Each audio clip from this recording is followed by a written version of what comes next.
జనవరి 1 భారత మహిళా జీవితాలలో విద్యా విప్లవానికి ఆరంభ దినం. నాగభీమ్ డైరీ.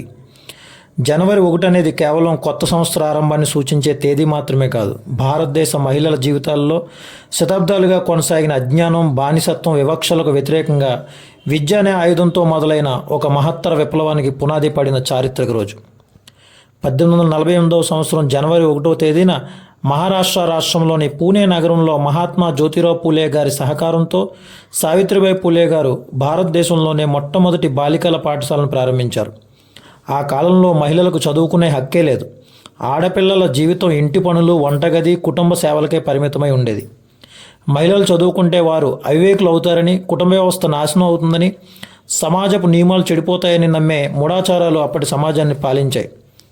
ఇలాంటి అజ్ఞానపు పితృస్వామ్య వ్యవస్థకు ఎదురు నిలబడి ఒక మహిళ ఉపాధ్యాయురాలిగా మారడం అప్పటి కాలంలో అచించమైన విషయం.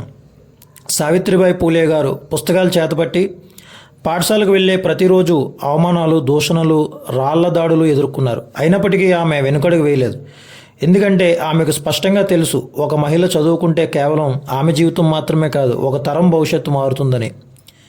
ఈ బాలికల పాఠశాల ప్రారంభంతో కులం, మతం, వర్గం అనే తేడాలు లేకుండా ఆడపిల్లలు చదువు వైపు అడుగులు వేశారు. మహిళలు తమ ఆలోచనలకు, ఆశయాలకు, స్వతంత్రతకు విలువ ఉన్నదని గుర్తించడం మొదలైంది. ఇది కేవలం ఒక పాఠశాల ప్రారంభం కాదు, ఇది ఒక సామాజిక చైతన్య ఉద్యమానికి నాంది.